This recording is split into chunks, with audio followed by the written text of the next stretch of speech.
Nous allons voir ici la représentation graphique d'une suite. Nous allons commencer par une suite quelconque. Prenons par exemple la racine carrée de 3. C'est à peu près égal à 1,73205. Alors si on considère la suite UN des décimales de racine 3, donc le premier terme U0, c'est le nombre décimal, le premier, qui est 7 ici. Le suivant, c'est U1. Le suivant, c'est C2, etc., etc. Comment on va le représenter? Tout simplement, pour x vaut 0, nous allons avoir 7, qui est U0. Pour x vaut 1, nous avons 3. Pour x qui vaut 2, nous avons 2, etc., etc. Et après, comme les chiffres sont répétés, nous allons retrouver encore la même chose à plusieurs reprises et nous allons représenter tout simplement cette suite de cette manière-là.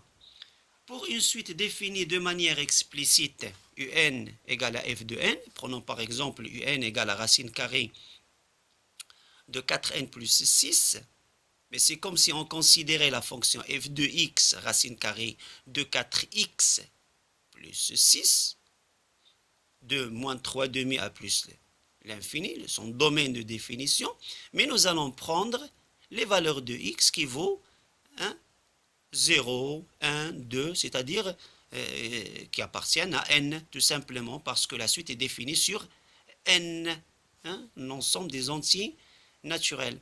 Et donc, pour la représenter, on peut représenter la fonction racine carrée de 4x plus 6, c'est celle-ci qui est représentée en rouge,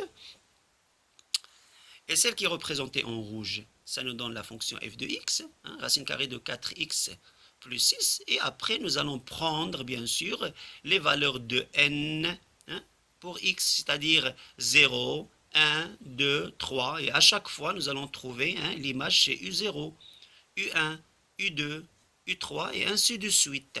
Donc ce sont les valeurs de la suite, les points de la courbe qui correspondent aux images des rangs de la suite, qui sont les termes, bien entendu, les termes de la suite UN. Mais on peut bien sûr voir encore la suite qui est définie par une relation de récurrence. UN plus 1 égale à f de UN. Il est calculé en fonction du terme précédent. Et là, on peut bien remarquer ici, alors pour la même suite, si on prend à la place de n un, c'est-à-dire un plus 1 égale racine carrée de 4 un et non pas n comme tout à l'heure, plus 6, donc là il est généré à partir du terme précédent, on peut bien sûr utiliser la fonction f de x, toujours, racine carrée de 4x plus 6, qu'on voit ici. Et donc le premier terme U0, on le connaît, il est donné, c'est moins 1, on commence d'ici. Et donc U1, c'est f de U0, f de U0, racine carrée de 4U0 plus 6. Et nous allons trouver bien sûr l'image de U0 sur U1. Et maintenant, bien entendu, il faut qu'on revienne sur l'axe des abscisses en prenant la valeur U1 et cherchant son image. Et pour cela, regardez comment on fait.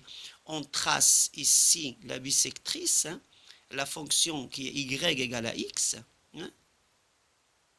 de manière à pouvoir revenir rapidement.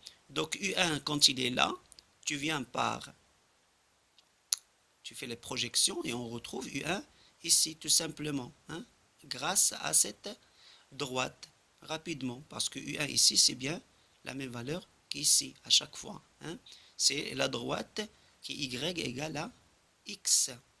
Et dans ce cas-là, je vais encore chercher l'image de U1 pour trouver U2 par la fonction f et trouver le deuxième terme de la suite U2 égale à racine carrée de 4U1 plus 6. Et donc je remonte jusqu'à la courbe, bien entendu, et cherchons son image, par la projection, bien sûr, graphiquement, on cherche l'image de U1 par la fonction f qui est U2. Et dans ce cas-là, nous aurons le deuxième terme qui est l'image de U1, U2 égale à racine carrée de 4U1 plus 6.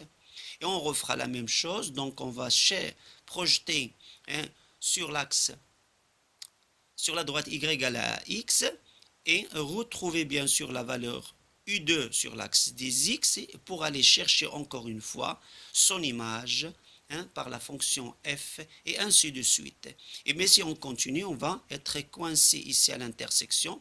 Forcément, ça va converger cette suite en ce point-là parce que après, nous allons retrouver à chaque fois la même image et en revenant, on va retrouver la même valeur et donc on retrouvera encore la même image et la suite sera convergente en cette valeur-là, en ce point-là et en cette valeur-là. Bien sûr, la suite converge à une valeur donc qui correspond bien sûr à l'antécédent ou l'image de ce point d'intersection.